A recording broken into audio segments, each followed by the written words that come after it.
All right, something I want to talk about now is something that's a trend. It's going to be of growing interest now and in the future for your clients, and that is the idea of putting alternative assets in their portfolios. Now, one, why is that going to be a trend? Why do we think that's going to be a trend? Why do we think more clients are going to want it? One, because for the past 15 years there really haven't been interest rates, right? Interest rates have been so low that your clients have really been investing in equities, investing in mainly publicly traded equities, because they just kept going up in value, because they were able to borrow at ridiculously low rates. They were able to continue to grow, and there was no place else to put money. You weren't going to put money into income because it wasn't going to generate very much for you. It didn't make very much sense. And even alternative assets that were meant to generate income, things like real estate investment trust or private real estate or something, were not necessarily generating as much income because they didn't have to, because there was not a very high hurdle rate for them to be able to generate that income. So I think the fact that now we have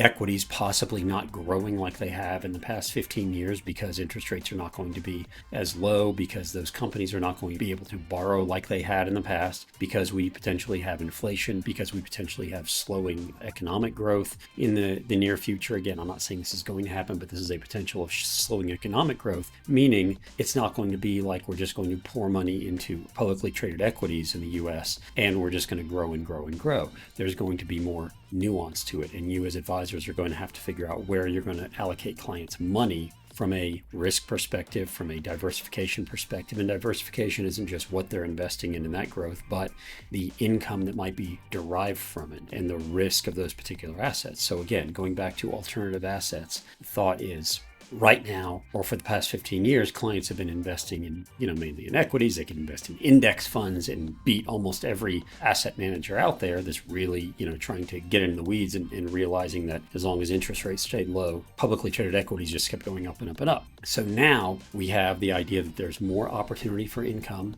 and we have more of these ideas of things like private credit, of private real estate, of abilities to get people into investments that aren't necessarily publicly traded. Yes, they've gone through the regulations they need to be offered to individual investors. However, they're going to be offered to accredited investors or qualified investors or something like that, because now we're going to have more investments that generate income, and clients are going to need that, because we don't think that equities will go up quite as fast as they have in the past, again, because of low interest rates and because of slowing economic growth. But your clients are going to want to get allocated to other asset classes, and partially for diversification purposes, partially for income purposes, but we also have the technology to do so. So we have the technology to be able to allow them to better invest in real estate, better invest in private credit, and have those show up as reports, and give you, the advisor, the ability to put those in a portfolio to see where the income's coming from, how much income there is, roll that into whatever else they need to roll it into.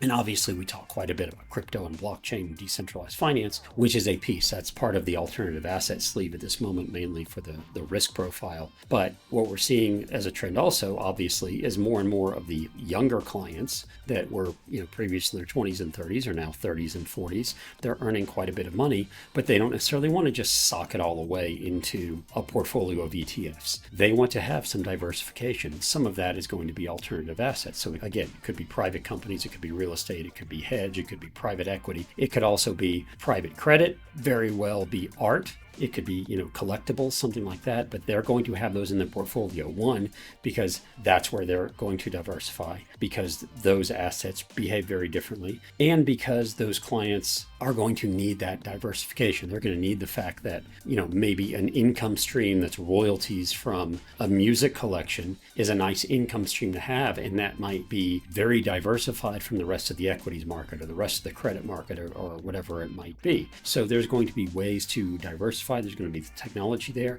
and the younger clients are going to want that diversification. They want to own pieces of art. They want to own pieces of things like wine collections and whiskey collections. They're going to want to own real estate, and not just because it's cool to do so, but because those are going to be the assets that are going to be very diversified, and they're going to produce the income streams that they want in order to boost up their portfolio, so their portfolio isn't 100% subject to market fluctuations.